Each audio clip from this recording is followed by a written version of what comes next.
Espero amanhã radiosa, o bendito alvorecer,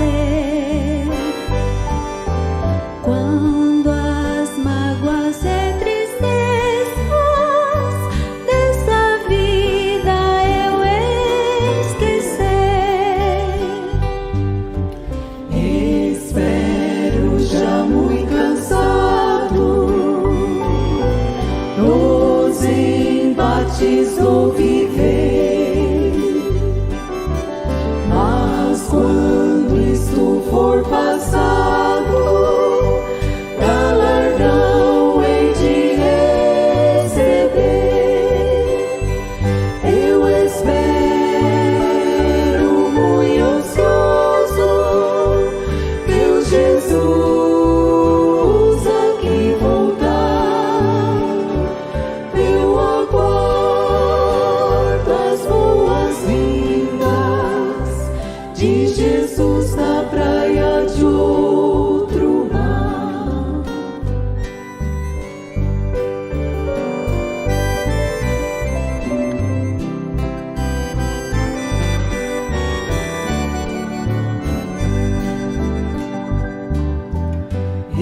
Espero já muito ansioso o celeste lar de amor, qual um viajor saudoso. Quero a vida do Senhor. Eu espero muito ansioso meu Jesus aqui voltar.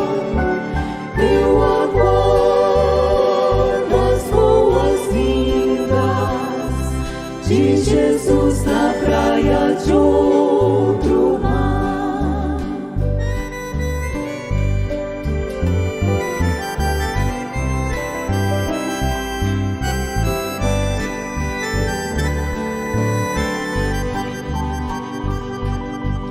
Espero encontrar queridos na mansão celestial,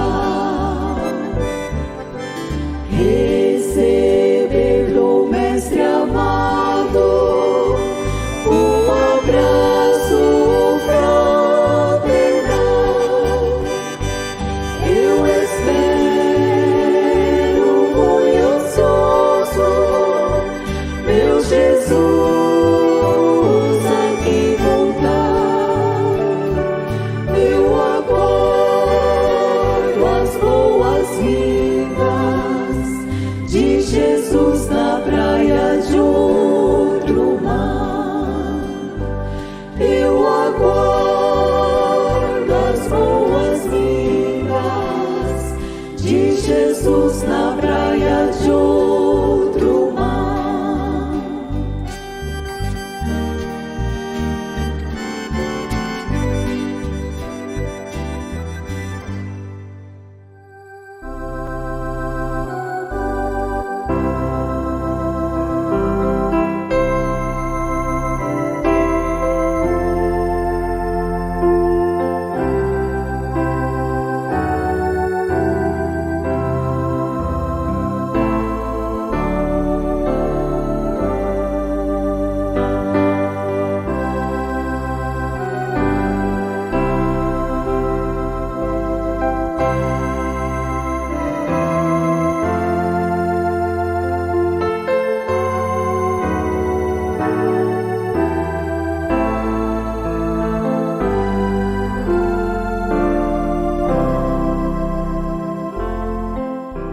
Boa noite com Jesus. Nós vamos ficar de pé, vamos ler a Bíblia. Primeira Epístola de São João, capítulo 1. Nós vamos ler do versículo 5 até o verso 10, continuarmos até o segundo versículo do capítulo 2.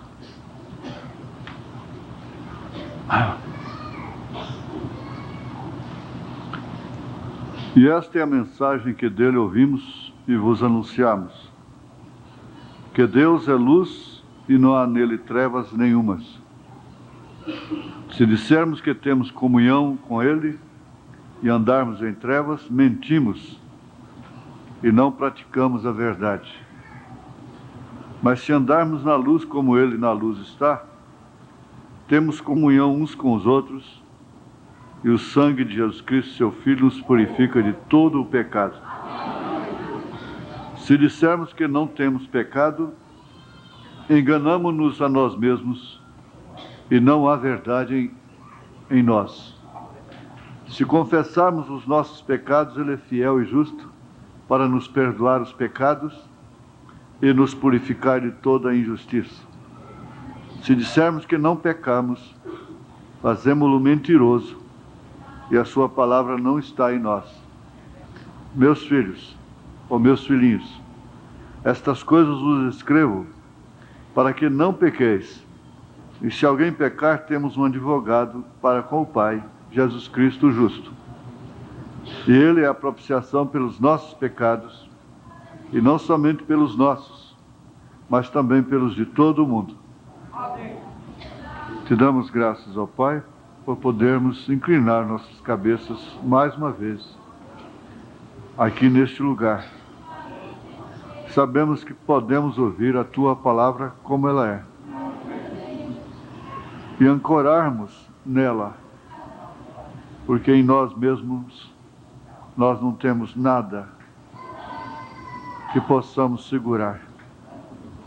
Em nome de Jesus Cristo te pedimos, venha cobrir toda a mancha, apagar todos os pecados, dando oportunidade para cada um começar uma vida nova em Cristo Jesus. Te pedimos isto em nome de Jesus Cristo, pelo teu poder. Amém. Assentai-vos. O fator atmosfera, meio ambiente. A atmosfera do Éden era gostosa, era aprazível, era de paz. Mas quando o pecado entrou, a transgressão entrou, Eva e Adão perderam a bênção da atmosfera de paz, de tranquilidade. Então, começou o dilema, o pesadelo, a angústia, porque o pecado faz separação entre Deus e o homem. O homem não pode pensar que Deus é compatível com o pecado. Ele pode ser compatível com o pecador. Ele pode se relacionar com o pecador, porque todos pecaram, todos pecam, conforme acabamos de ler, mas não com o pecado.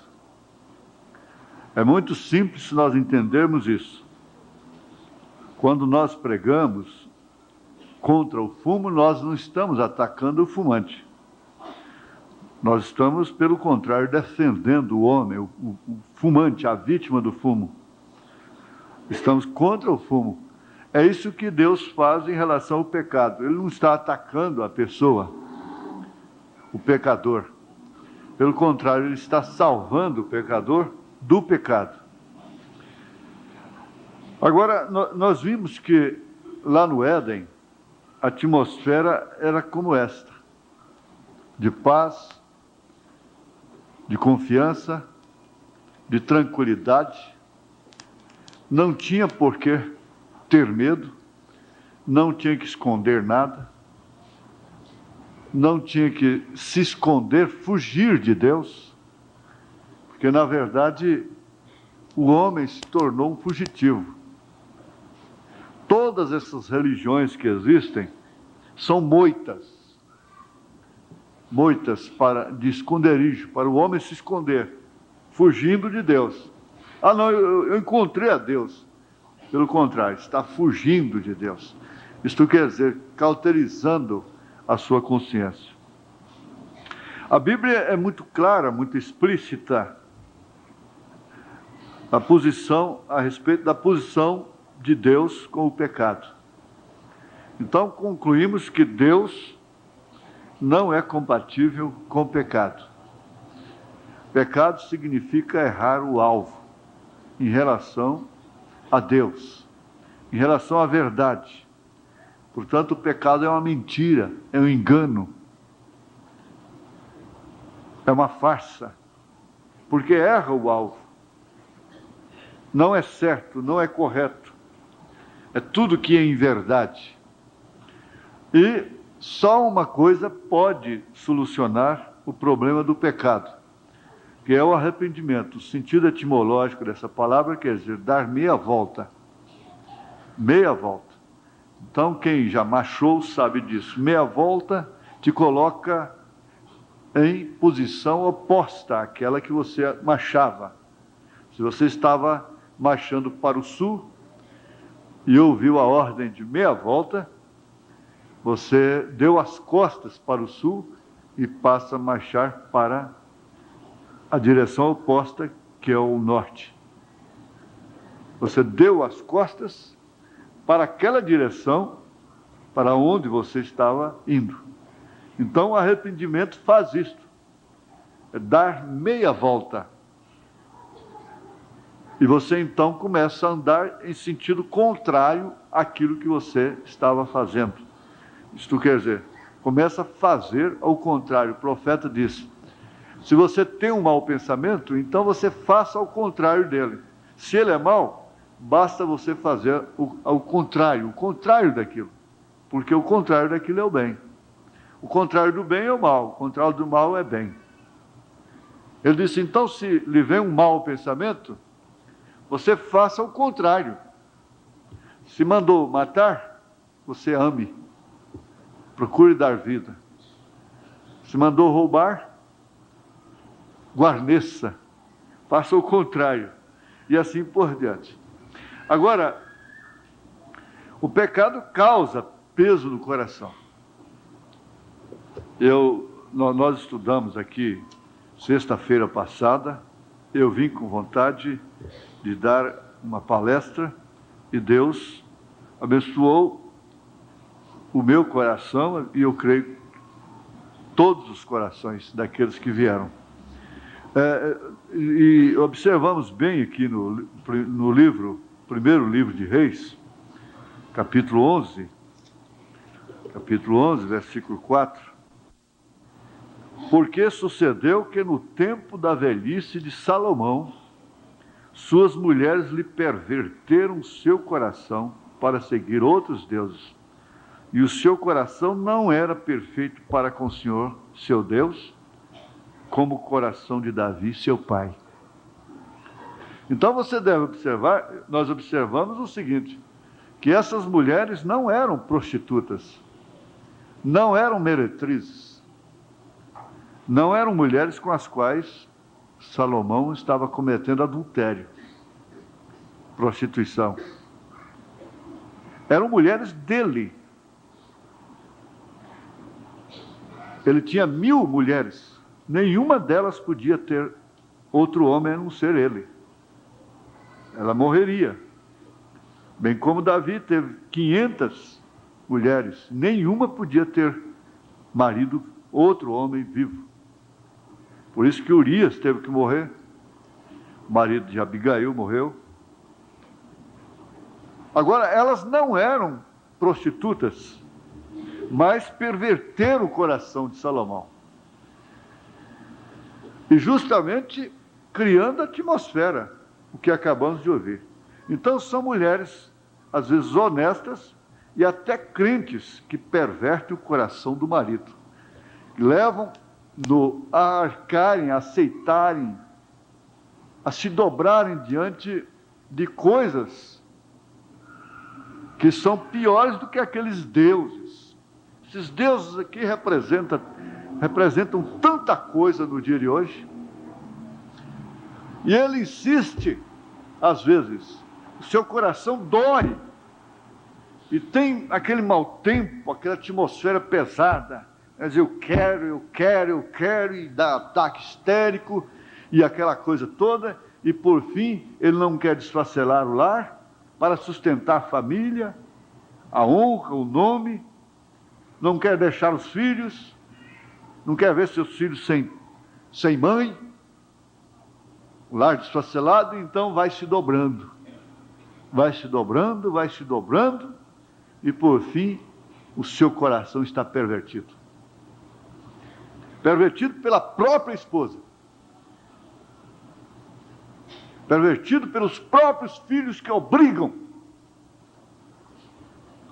a ter um lar bagunçado, sem o sinal de Deus ali dentro, sem o respeito de Deus. Cumprindo aquilo que Jesus disse, que os maiores inimigos do homem seriam seus próprios familiares. E na verdade é quem muda, obriga. E por muitas vezes, esses homens apanham espíritos maus.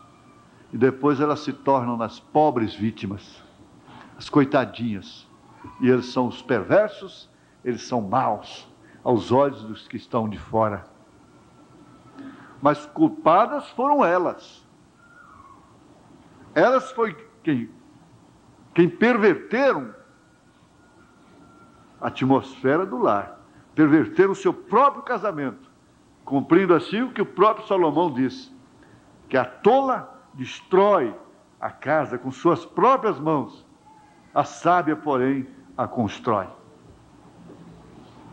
Então o pecado não está lá no cabaré, o pecado não está lá no campo de futebol, o pecado não está lá nos clubes,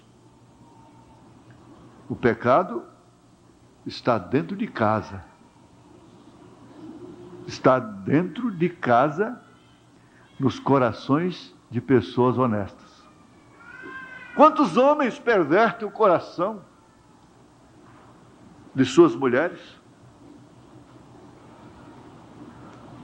O profeta disse numa mensagem, que disse, vai acontecer uma coisa, daí uns dias ele estará totalmente pervertido, se ele se casa com uma mulher de coração pervertido.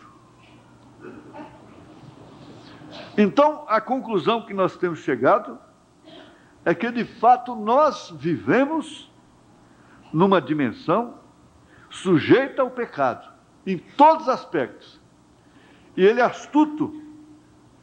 Satanás é astuto. Ele quer dizer que pecado é só aquele que fere a ordem social. Ele pôs na cabeça da sociedade religiosa que adultério é somente deitar, praticar. Quando Jesus disse que basta olhar e cobiçar, já é adultério. E o profeta vem e amplia aquilo. E ela que provocou, cometeu adultério também, pelo qual ela vai responder no dia de juízo.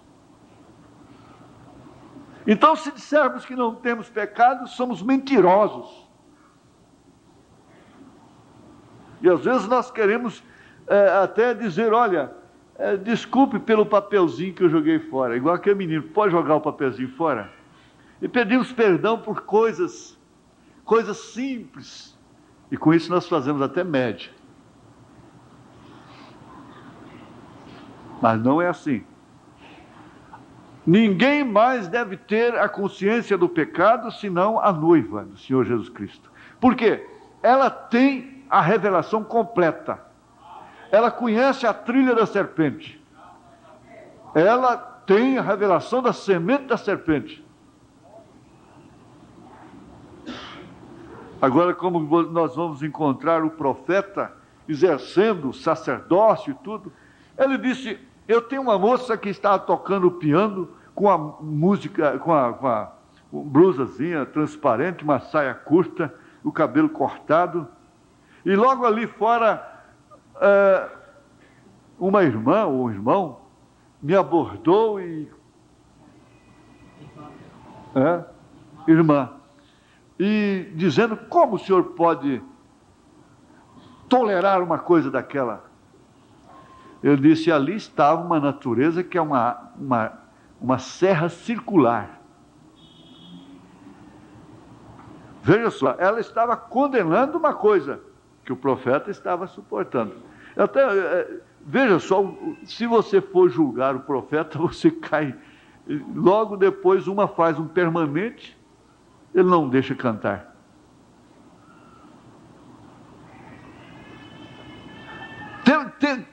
Tem que se olhar as coisas através dos olhos de Deus. Agora, aqui, vamos ver aqui que o pecado causa peso no coração. Não resta dúvida. Mas do coração de quem? Do coração daquele que tem revelação do que é pecado. Foi por algum tempo, por poucos anos, que eu tenho tido um profundo peso em meu peito, em meu coração. Ele é sentido por mim como se eu tivesse feito alguma coisa errada. E pesquisei minha vida toda e repetidas vezes para ver o que estava errado. Senhor, se eu tenho feito qualquer coisa errada, então revele-a para mim o que estiver errado, e eu vou e faço correto. Mas nada poderia ser revelado a mim. Eu diria, eu ofendi alguém? Pecado. Eu deixei de fazer alguma coisa? Pecado. Iniquidade é omissão. Deixar de fazer aquilo que deveria fazer. Eu leio o suficiente? Se não, pecado. Eu oro o suficiente? Se não, pecado. Eu tenho lido e orado e tenho pensado, revele-o a mim. Eu ofendi alguém em algum lugar? Se ofendeu, pecou. Se o fiz, eu farei certo. Apenas mostre-me. Eu não quero ter este peso. E pelos últimos 5 anos, desde que saí do campo, tem havido um peso sobre meu coração. Eu tenho ido para as montanhas, lá para os matos. Eu tenho ido ao litoral.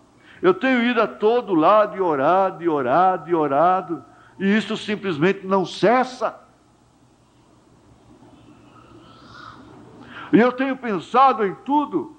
Se eu fiz alguma coisa, mas isto não me deixa. É como se eu estivesse numa escravidão, dia e noite, inseguro, peso.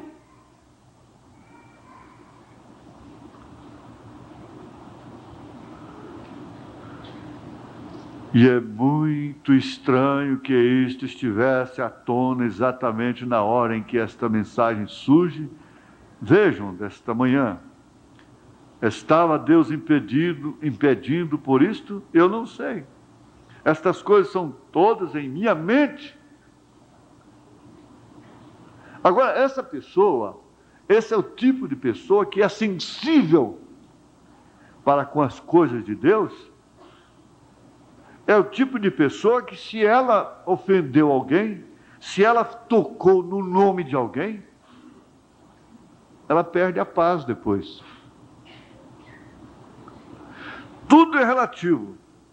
A pessoa maldiz, não sente nada, ela continua, será um maldizente. Por quê? Maldizente é aquele que fala dos outros e nunca sente nenhuma repreensão no seu coração. Esse não é do reino dos céus. Que você está sujeito a falar, está. Mas depois cai um peso no seu coração. Que você está sujeito a pecar, está. Mas logo cai um peso no seu coração. Mas então o que faz? E em escala, chegando até lá na mulher do mundo, ela sai de shortinho na rua, ou que seja na praia, na vista de homens, queimando no sol, na vista de homens, de amigos. E elas não sentem nada, elas estão em paz.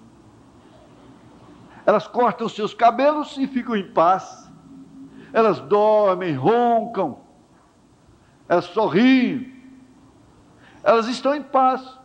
Cortam os seus cabelos e estão em paz.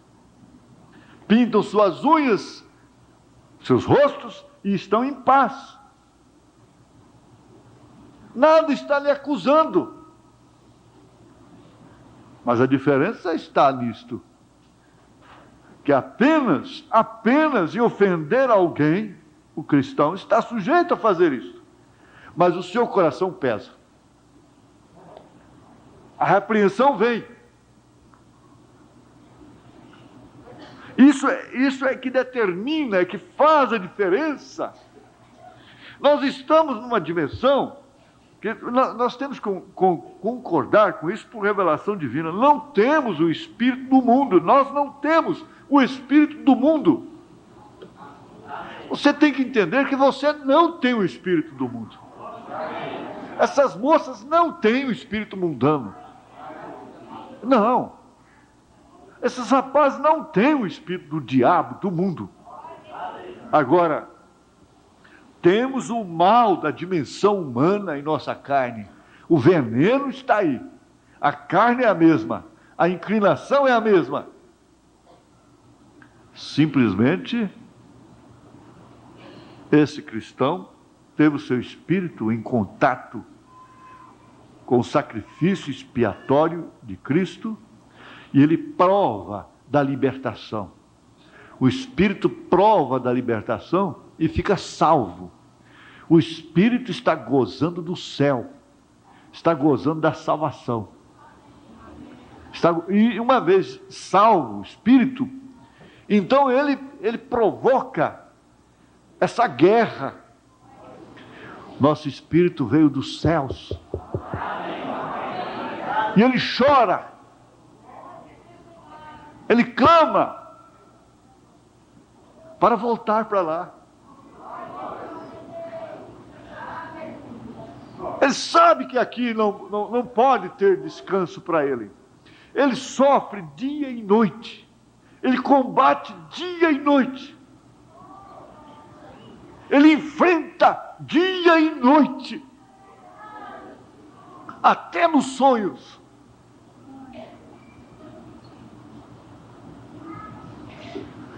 Ele sabe perfeitamente que a transgressão tira a bênção.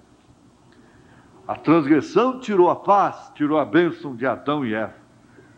Aqui, na crueldade do pecado, parágrafo 103. Como eu gostaria de culpar-me nesse ponto só um pouquinho no Éden. Observe, quando eles foram expulsos do jardim por causa da transgressão, perdeu o jardim por causa da transgressão. Todas as bênçãos cortadas por causa da transgressão. Toda a alegria de vir à igreja cortada porque é uma transgressora, um transgressor. Ouvimos hoje. Perdeu a alegria de vir à reunião de oração porque é um transgressor, é uma transgressora. Perdeu a alegria de vir à igreja porque é uma transgressora, é um transgressor. Porque vir à igreja é bênção. Diz o profeta e disse Davi, que é bênção para a alma, é alivio para o espírito. Todas as bênçãos cortadas por causa da transgressão. Eu entendo perfeitamente que todas as bênçãos foram cortadas para essa igreja nominal. E que a igreja noiva não teve o corte dessa verba especial de Deus. Por quê? A bênção da hora é a mensagem. Ela não foi cortada. Mas quantos são os que têm-na como bálsamo realmente? Como resposta, como lenitivo para a sua vida cansada, atordoada, machucada, de lutar. Mas a transgressão levou todas as bênçãos a serem cortadas. E eu penso esta noite que este é o problema com a igreja. Ainda bem que ele está falando lá em 1953 com a igreja denominacional. Essa igreja, como os demais grupos de todo o Brasil e da terra que creram na mensagem, receberam a grande bênção da hora. Não lhes foi cortada essa bênção. Agora precisa saber como se agarra a ela. Eu penso esta noite que este é o problema com a igreja. Todas as bênçãos estão sendo cortadas por causa da transgressão. Aí está você. Ele diz na mensagem Respeitos: se você toca no nome das pessoas, no nome de obreiros, de pessoas que têm ofícios, e diz, depois você precisa da oração daquele homem, Deus não a responderá.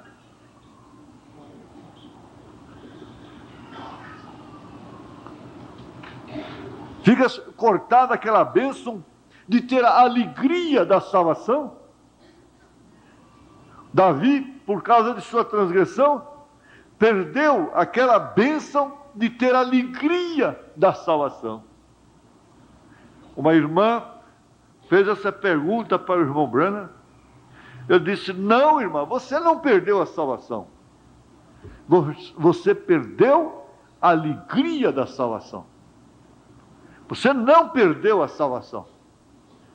E quando se perde a alegria da salvação, é quando Satanás começa a atordoar a mente e tentar lhe convencer que você está perdido, perdida, e tirar você da comunhão, tirar você do companheirismo, afastar você da igreja.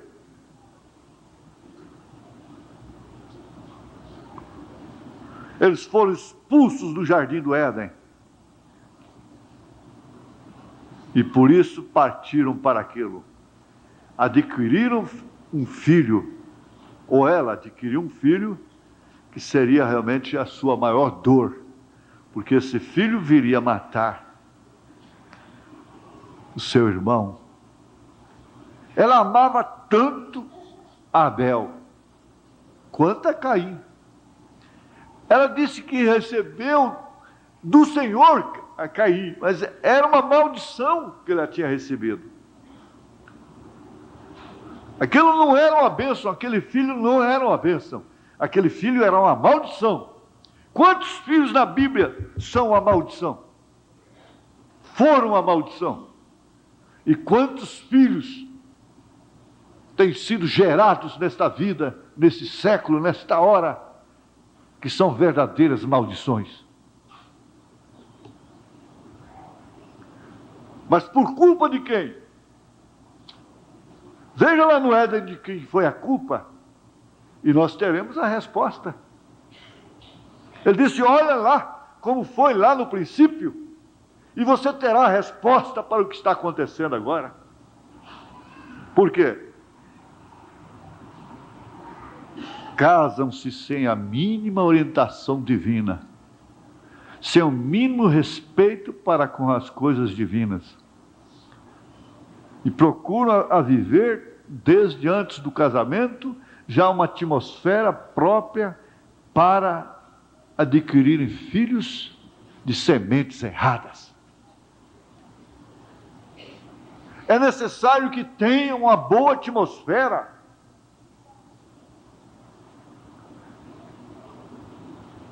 E eles, então, procuraram esconder de Deus, sendo que Deus era a maior bênção deles. Eles tinham que esconder daquela bênção. Eles tinham que fugir daquela bênção. Eles passaram a sentir mal, vergonha daquela bênção. Você tem vergonha de empunhar a Bíblia a certa hora? Entrar com a Bíblia em certo lugar? Aparecer com a Bíblia? Seria fanatismo? É impróprio carregar a Bíblia? Entrar com a Bíblia na mão, no banco? Para quê? Sentar na mesa de um gerente com a Bíblia entre você e ele? Por quê e para quê? Isso é vergonhoso? Só não aquela bolsinha com batom, retoques e coisas lá dentro. Essa não. E aí então nós precisamos da bênção. Queremos a bênção. É isso que está acontecendo. Queremos a bênção.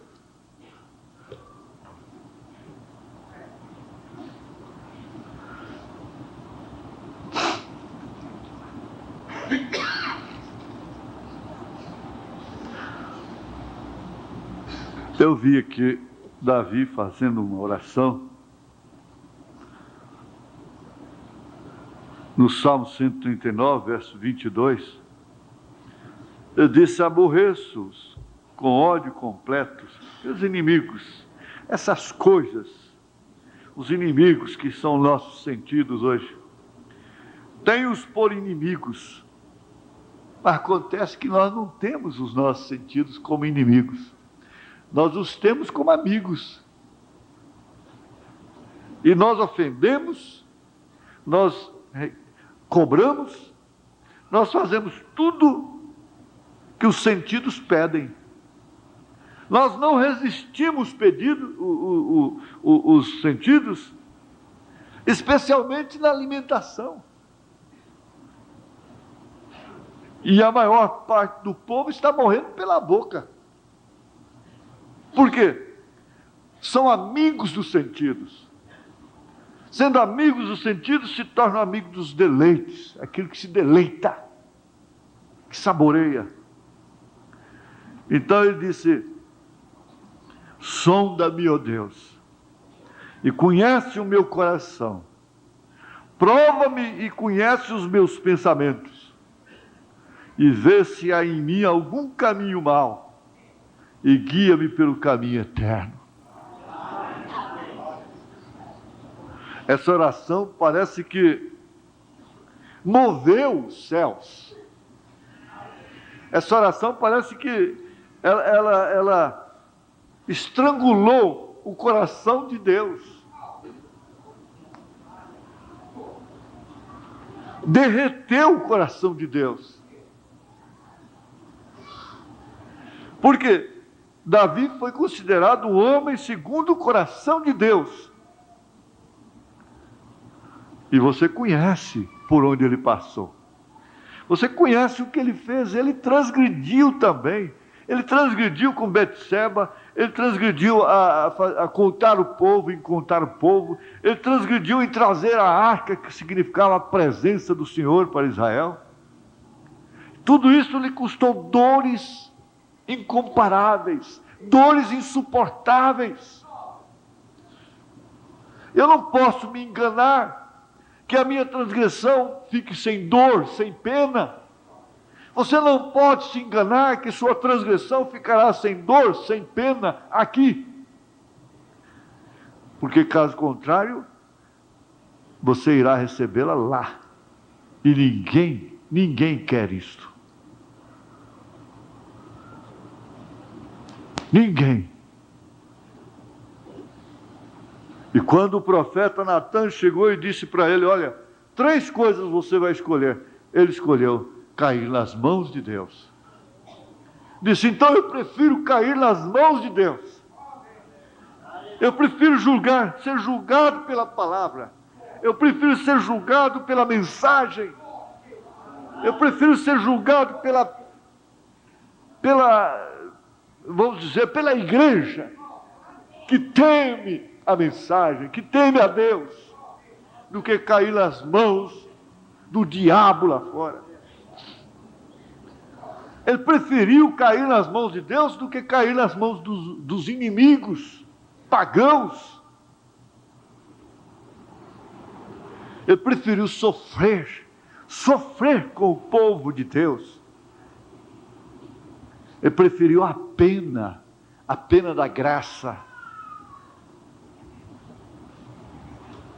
Agora nós vamos voltar aqui só um pouquinho e vamos encerrar.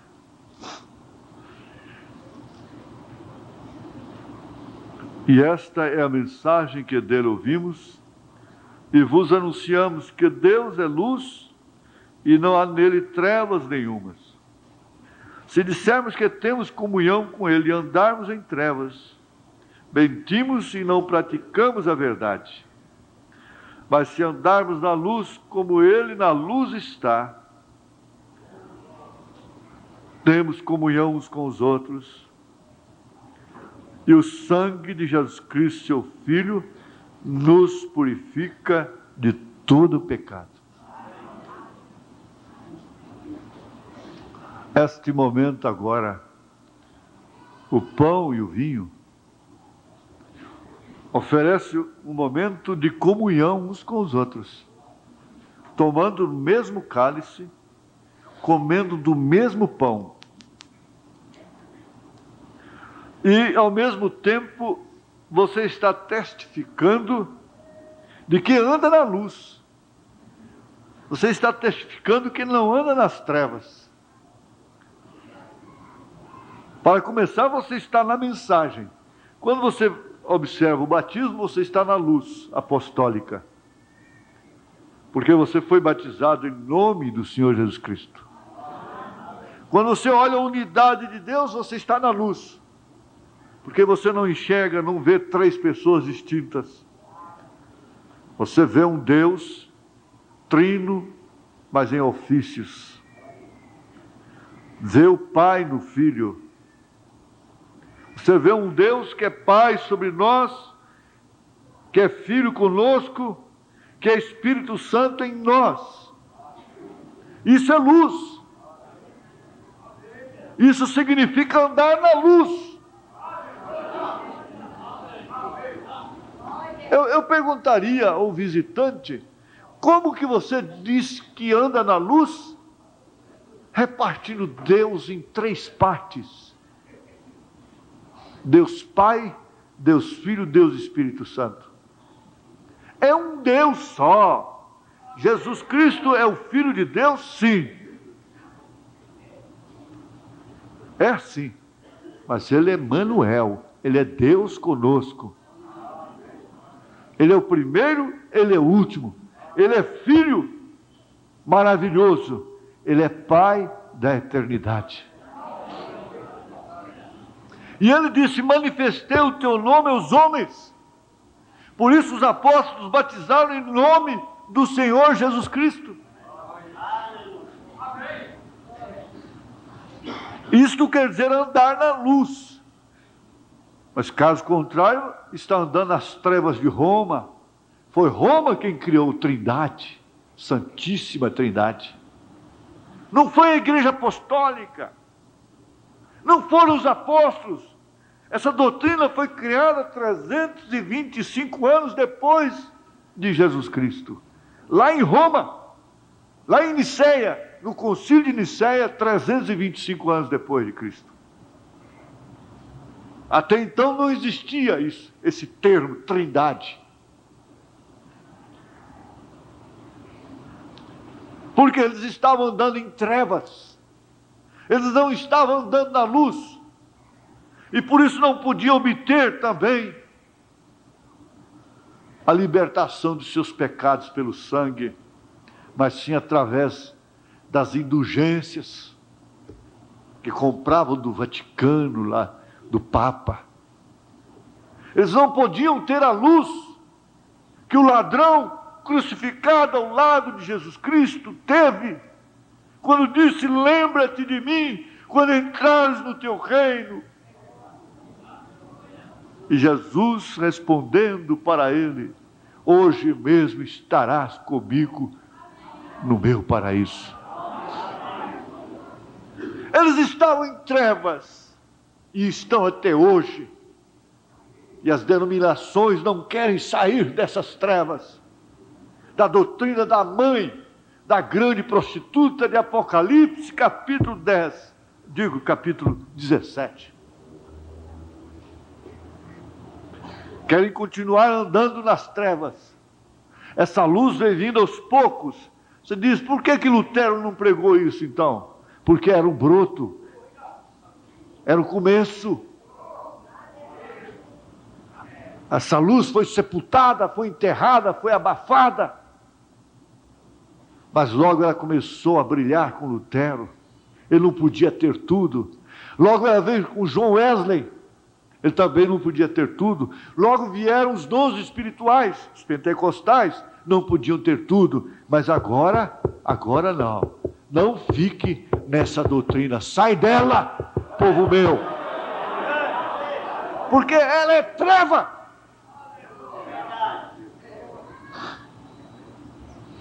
E quem anda nas trevas não sabe para onde vai. Quem anda nas trevas não conhece o profeta de Deus. Queda nas trevas se mistura com a política, se enreda com a política, porque não pode discernir os espíritos, não pode dizer o que é reto diante de Deus. Jó ficou pura lepra. Na verdade, isso é questão humana. Os nossos espíritos não pecam, nossas almas não pecam. Não. Por isso Satanás, que sabe que nós não estamos mortos, ele sabia que Jó não estava morto. Ele sabia que Jó estava leproso. Mas ele sabia que Jó não estava morto, porquanto dizia o que era reto de Deus. Ele andava na luz. Aleluia! Por isso, quem foi divinamente revelado pelo Espírito Santo da graça tem comunhão. Se o baiano diz um gambá cheira o outro, outro diz as aves da mesma plumagem voam juntas. Os eleitos têm comunhão uns com os outros, sentem bem uns com os outros, porque eleito não persegue eleito, eleito não fala dos outros, eleito não fala, não maldiz, não cria atmosfera pesada dentro de sua casa, dentro do seu negócio.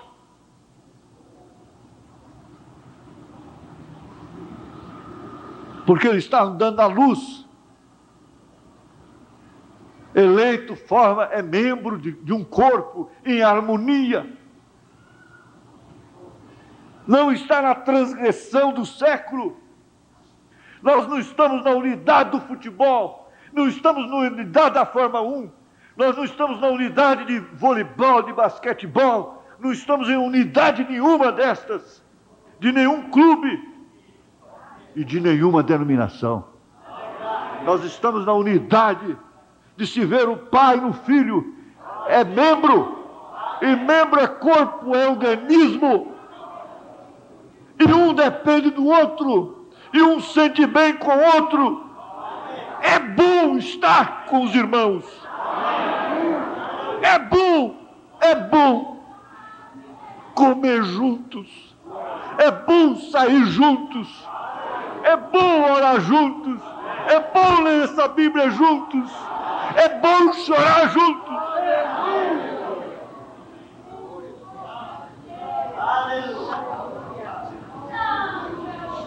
É bom morrer juntos, é bom adoecer juntos, é bom passar vergonha juntos. Quando eles estavam lá diante do maior escândalo que já houve, o da cruz, aquele rebanhinho estava junto, mesmo com medo, mesmo se estivesse com medo, mas estava junto. Tinha comunhão uns com os outros.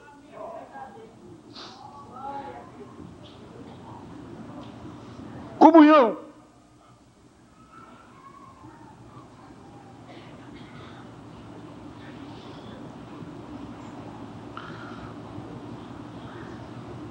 O sangue de Jesus Cristo, seu Filho, nos purifica de todo pecado.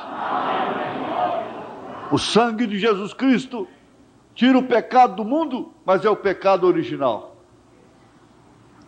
Por isso a criança que morre vai aos céus. Ela não tem que ser batizada, crismada. Isso é paganismo. Não existe isso na Bíblia. Porque o pecado original é tirado pelo sangue de Jesus Cristo lá no Calvário. Mas quando se diz purificado, esse é o pecado consciente. Esse é o pecado que é retirado pela revelação no sangue de Jesus Cristo. Pela revelação do sangue de Jesus Cristo.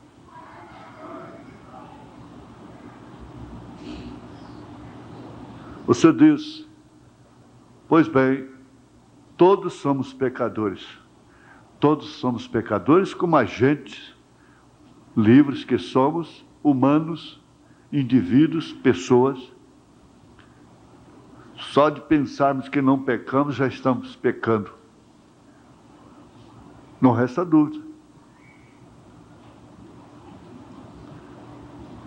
Mas nós não pecamos de coração. Nós não pecamos de alma. Nós não erramos de espírito. Nós estamos na era do Filho do Homem. A era do Filho do Homem é exatamente como nos dias de Noé, exatamente como nos dias de Ló. Esses são os dias do Filho do Homem. E eu afirmo que a vinda de Jesus já aconteceu.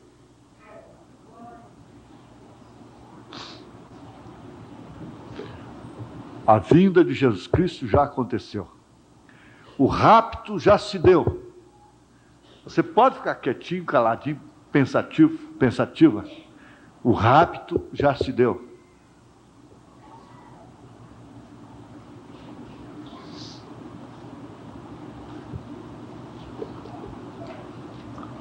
Não adianta tentar levantar determinados casamentos mais.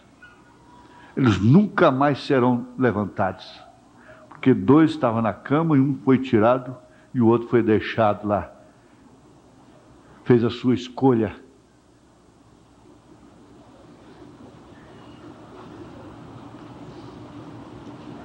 O que trouxe a desgraça sobre o mundo, o dilúvio do casamento, foi o casamento errado. O dilúvio foi casamento errado. E o que tem trazido esses filhos rebeldes, aleivosos, degenerados, sem afeto para com os pais, desobedientes, ingratos, profanos, é o casamento. Tem trazido, sem dúvida alguma, preste bem atenção nisso, o fim do mundo. O mundo acabou-se.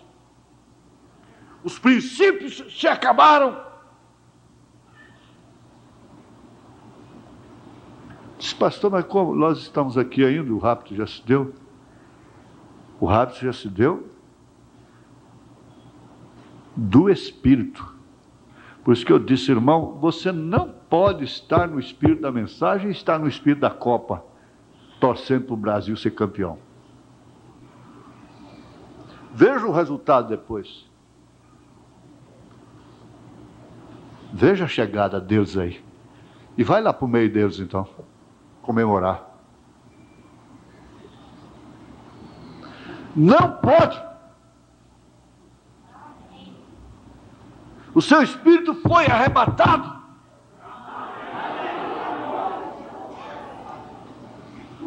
Primeiro, antes de tudo, tem que ser arrebatado o espírito. João disse, eu fui arrebatado no espírito. O seu corpo ainda estava aqui. Não queria dizer que ele foi. Depois disso, ele ainda voltou. Ele ainda tem que ficar na porta da igreja lá. Irmãos, amai-vos uns aos outros. Irmãos, amai-vos uns aos outros. Tende comunhão uns com os outros. O seu espírito foi arrebatado. O Filho do Homem se manifestou exatamente nos dias de Noé. Como nos dias de Noé, como nos dias de Ló. E Jesus disse, olha para a mulher de Ló. Mulher de Ló não foi prostituta, não foi meretriz. Mas veja onde estava seu coração.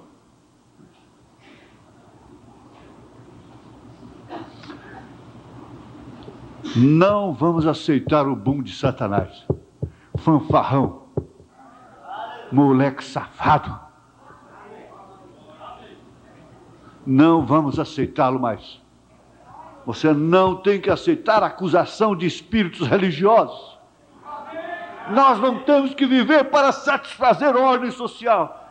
Eu estou fora do mundo. Meu espírito não combina com o espírito do mundo. E você analisar o seu espírito também não combina com o espírito do mundo. Não tem como combinar. Você tem comunhão aqui com os santos. Você tem comunhão com a palavra de Deus. Você tem comunhão com os fraquinhos de Jesus. Eu prefiro estar com os fraquinhos de Jesus do que com os fortes do mundo. Com os errados de Deus. É assim o grande Deus.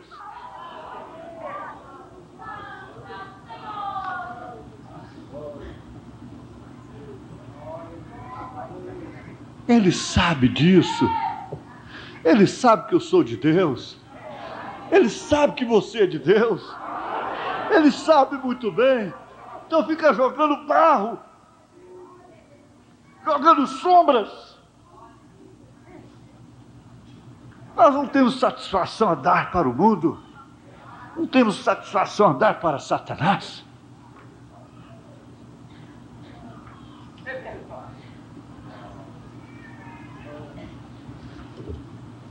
O Senhor vos abençoe. Mais e mais. Em nome do Senhor Jesus Cristo. Aleluia.